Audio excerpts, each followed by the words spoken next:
Welcome. Hello.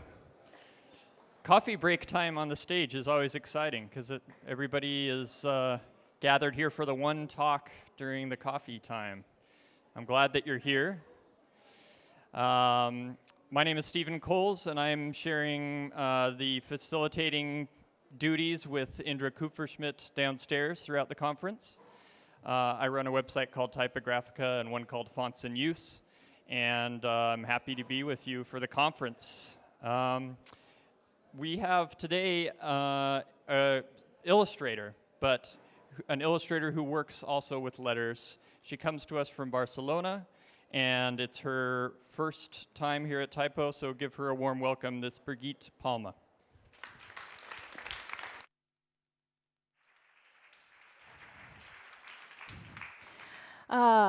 Thank you, Stephen. Thank you for inviting me. This is like a really awesome location to present. I'm really proud to be here. Thank you for sharing your coffee with me.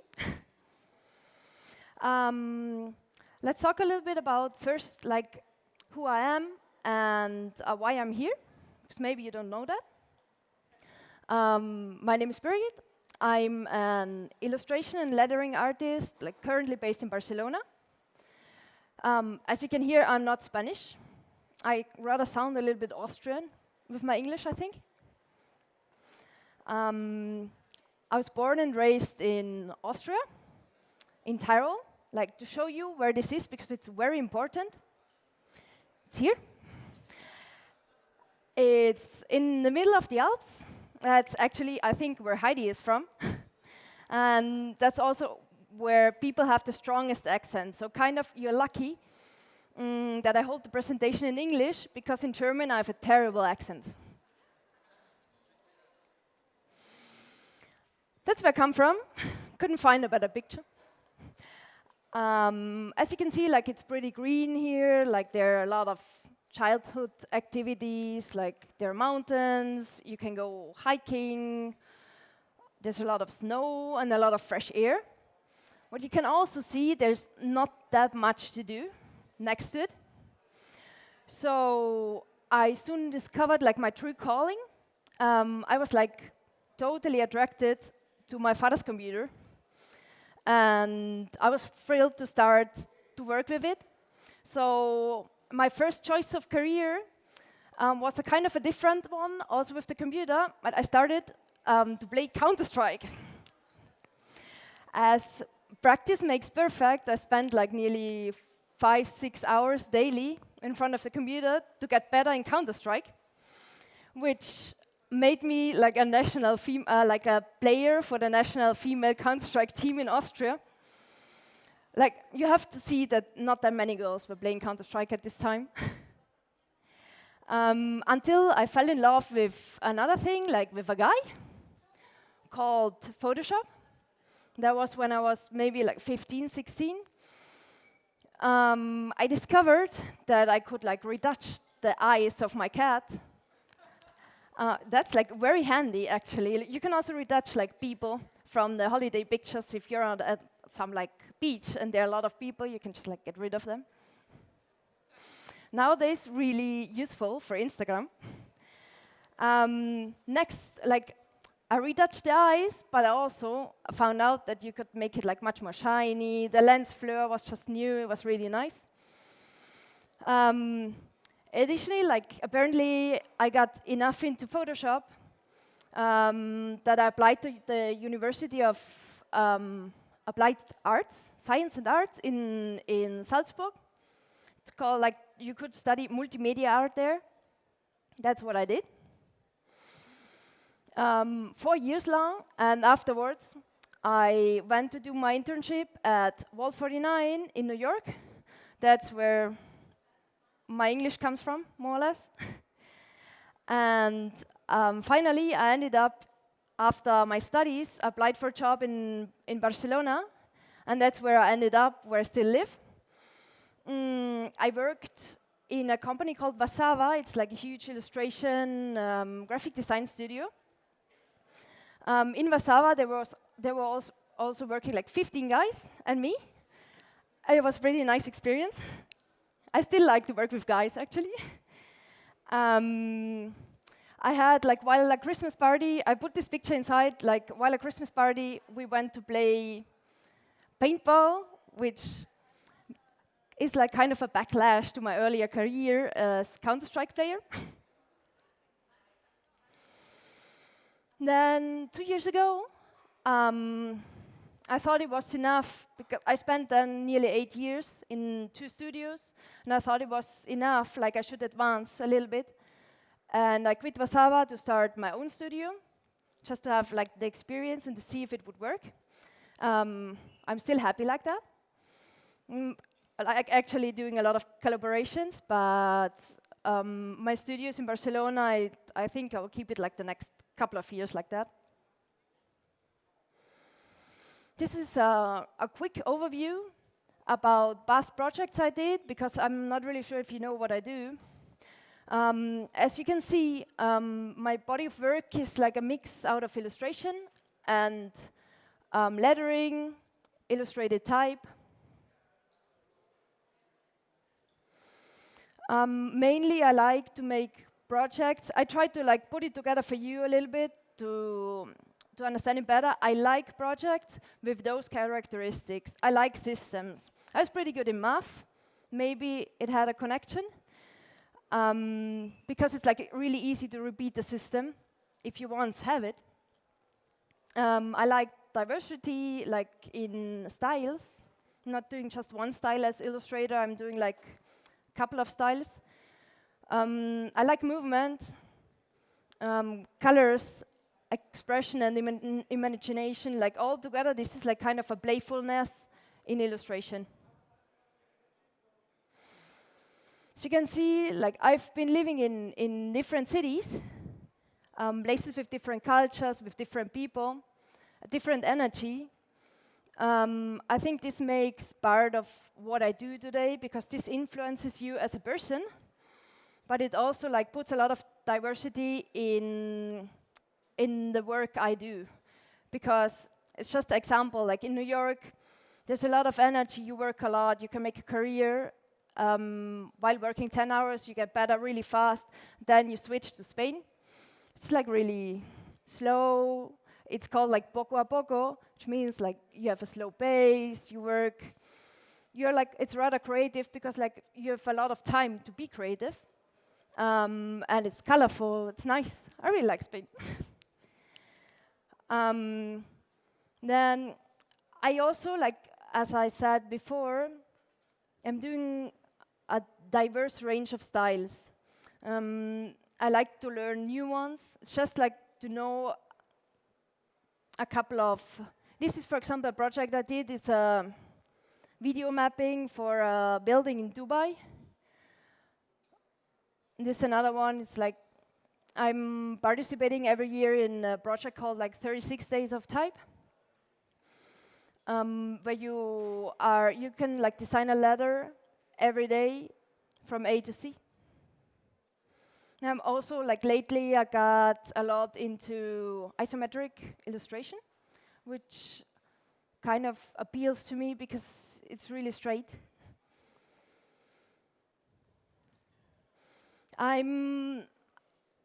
As earlier said, I'm a fan of a systematic approach in design.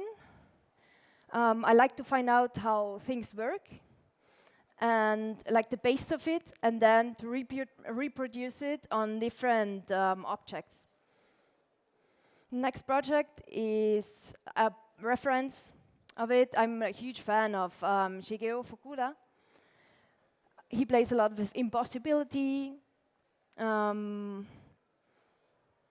also like visual glitches, like things which are not possible in early life. Because we have a computer, you can work with that in a certain way to get some impossible effects. The master of this is MC Escher. I think this image, like everybody knows. Design is more than a few tricks to the eye. It's a few tricks to the brain. This is from Neville Brody. I think I'm totally keeping that sentence in my mind always, because it's a huge possibility to work digitally, to create something which has not been there before, even if everything is already here, actually.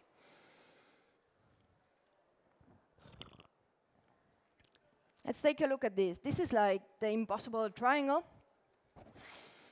I was looking at that for rather some time because there was like 2 years ago something everybody started to make impossible shapes. And I thought, okay, this looks like easy to reproduce. It looks like kind of nearly like an A. So I designed the letter A. It took me some while to find out the system. It's because you have two different angles of the A. You put together.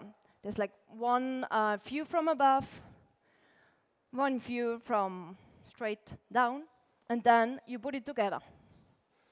That gives, as this worked with the A, because of the triangle, like the reference I had, I just did it with the whole 26 letters, because you want to write something, you can't just put an A somewhere, you need some more letters. So I developed a font called Oxymora. Some images where you can see how it's working. It's not really a font you use to write something because it's like it hurts your brain, kind of. But it's a nice way of playing. It's another way of it. And also, like, this approach helped me to take it a little bit further. For example, it influences other things I do. This is, for example, a G I did for 36 days of type. It was just, I wanted to see if this would also work in an isometric perspective. The next project is actually very new. It's not even online still. I have like a general interest in systems, and when Adobe Germany approached me to ask me if I could invent some project for an educational challenge for students, I wanted to do something together because I'm a huge fan of collaborations, and I always wanted to work together with a lot of people, which is not that easy than if you work together in one artwork. So I thought about it as Lego, which you could use like everybody as child. I did that like a couple of times with my sister. We build a city, everybody builds his own building, and then you put it together.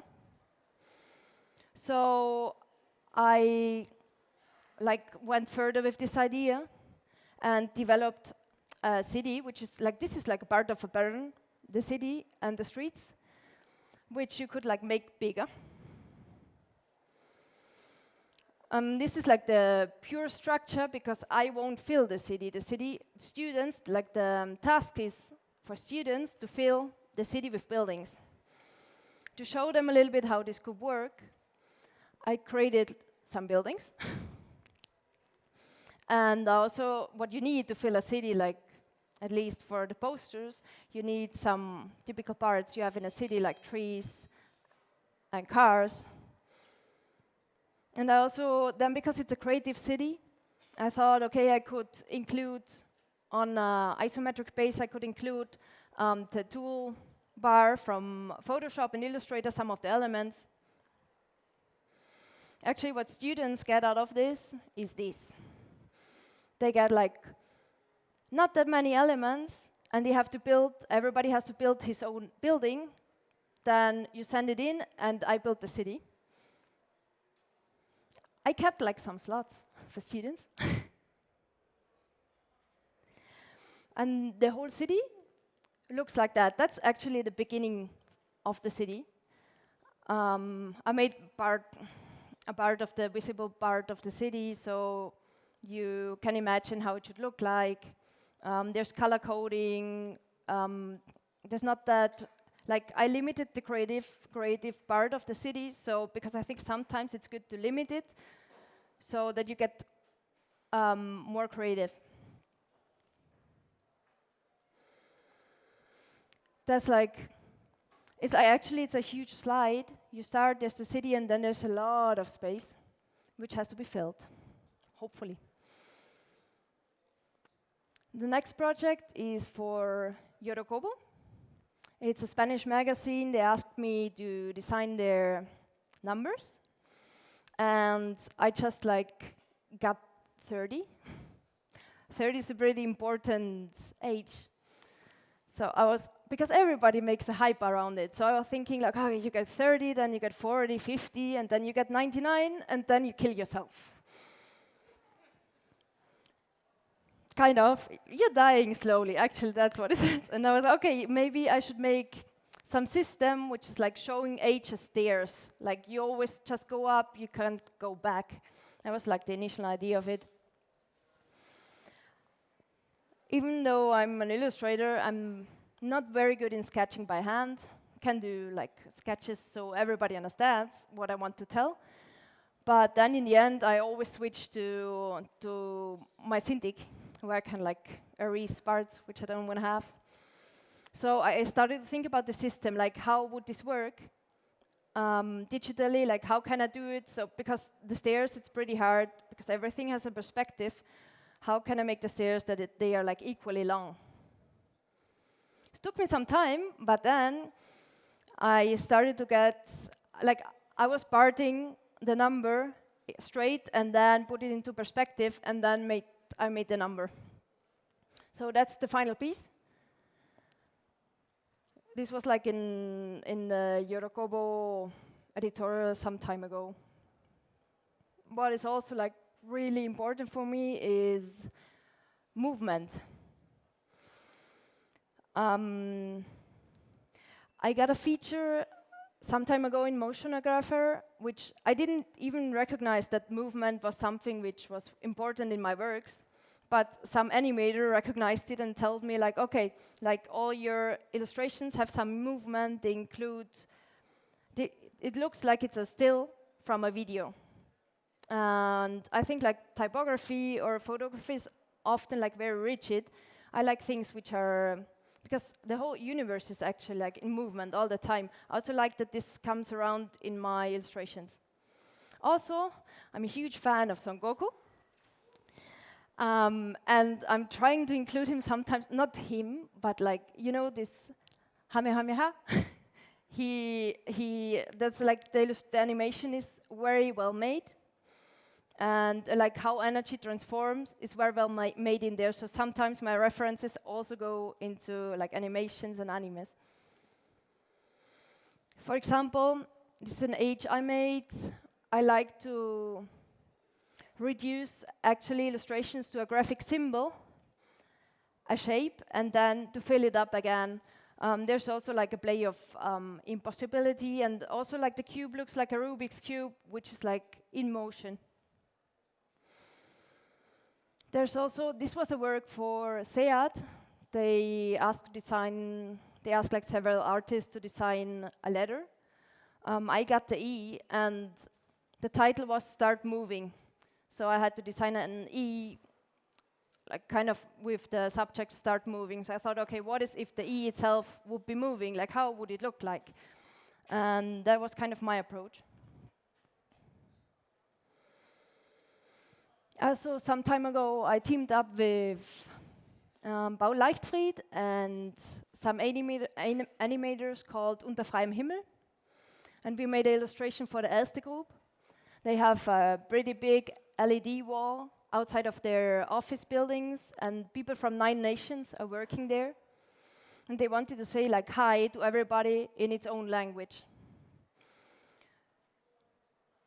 So that's like kind of, the image before was a sketch.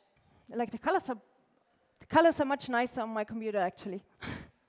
So this was a sketch, and I just worked over it. I did like 9 different versions of hello, hello, hello. Like I think in Serbian, Hungarian, like kind of different languages. And the result was an animation which is running on the LED wall. It has no sound.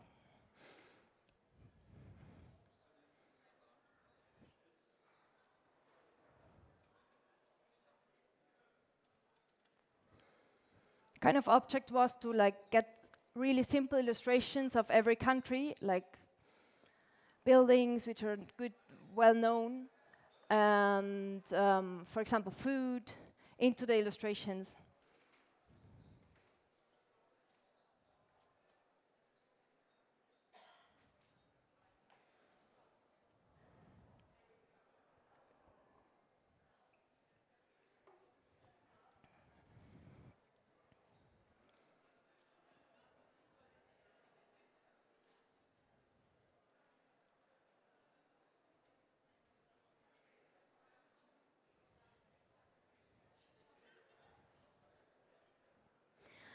The next project was for my university.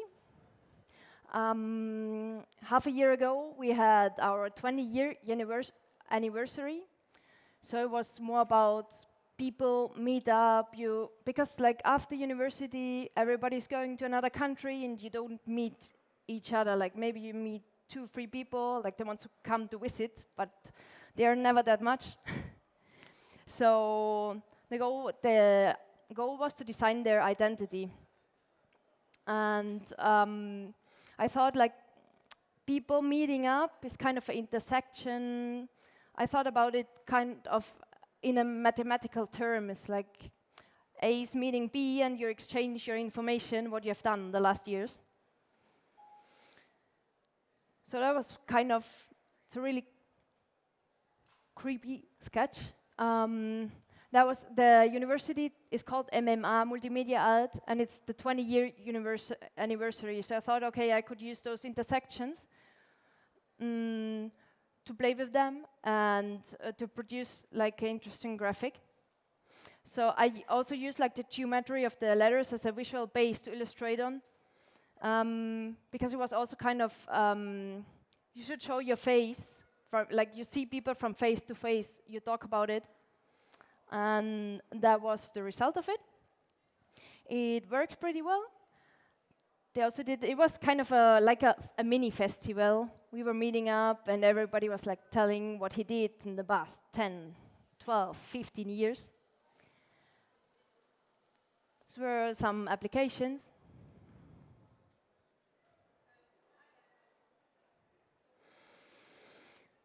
The secret to creativity is knowing how to hide your sources. I've also a secret weapon. I want to present you the following project, which I've done with my friend, Daniel Trindl. He's my secret weapon, so if he would come up, please.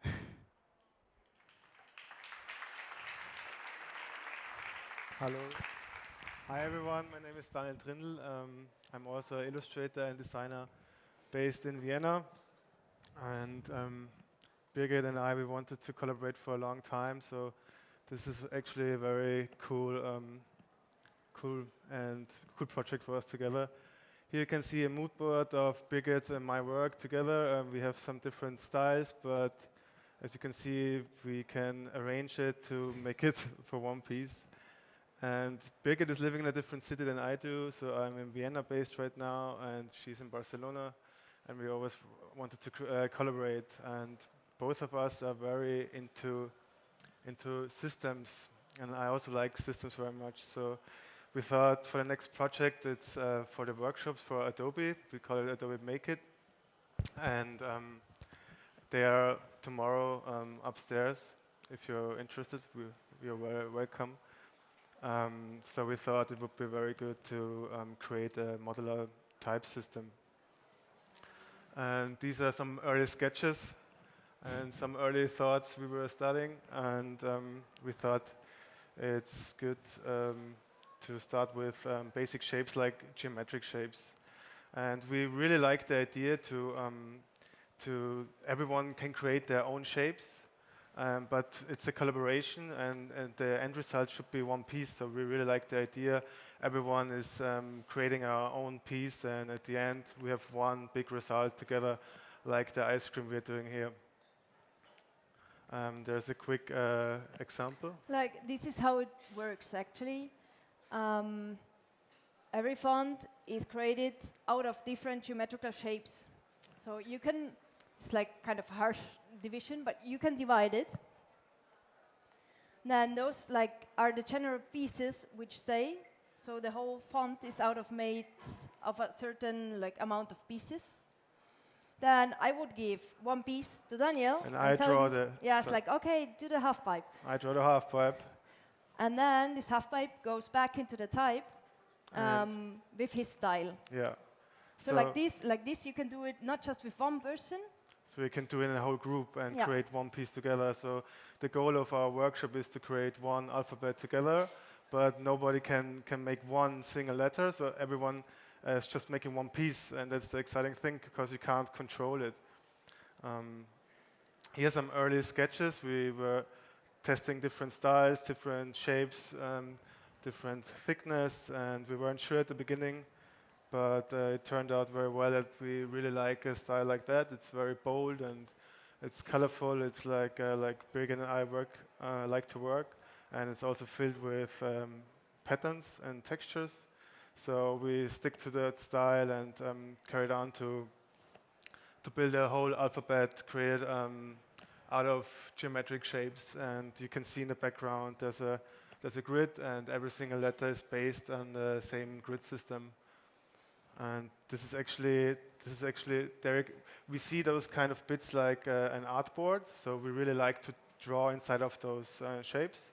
So each of the participants get one shape and can draw inside.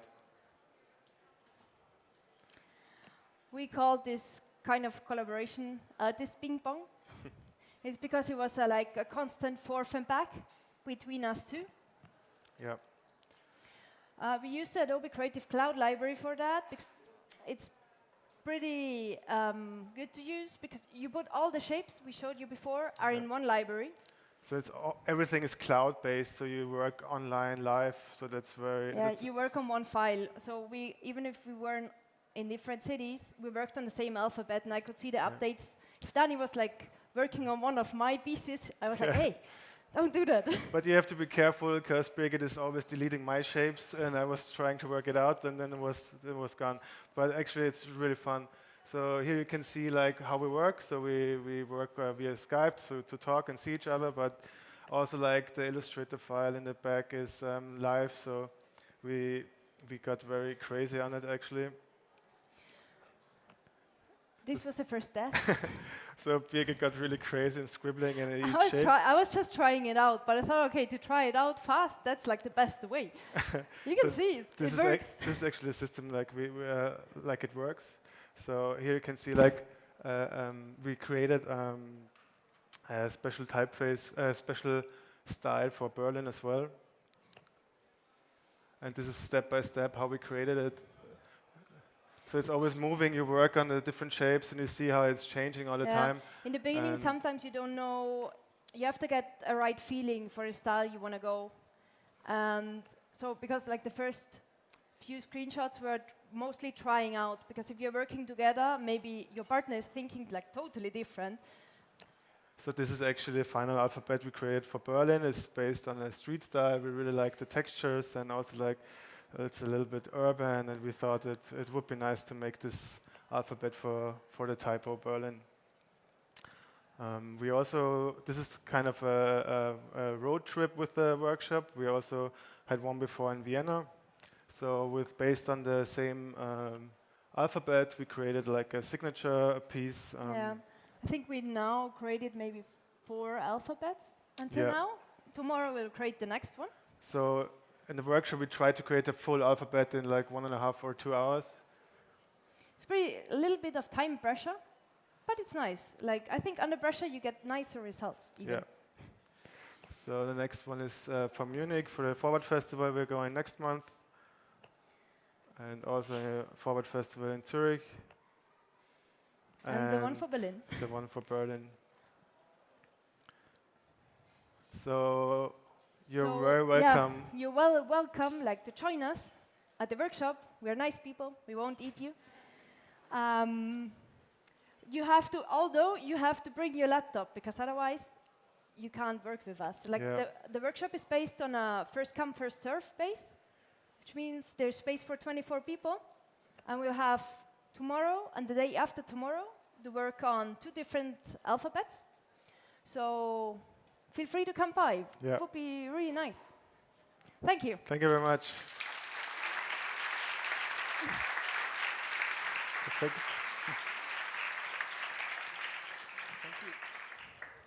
Thanks, guys. What remind us what time the workshops are? Oh, it's an 11 o'clock Yeah, a.m. very sorry. 11 o'clock. It's a very So yeah. 11 It's a o'clock perfect time. in the foyer Yeah, tomorrow and on Saturday. It's next to the Adobe stand, so Right next to the Adobe stand. Okay, we'll start here in just a few more minutes with the next speaker. The end of the coffee break is in about 10 minutes. Thank you guys very much.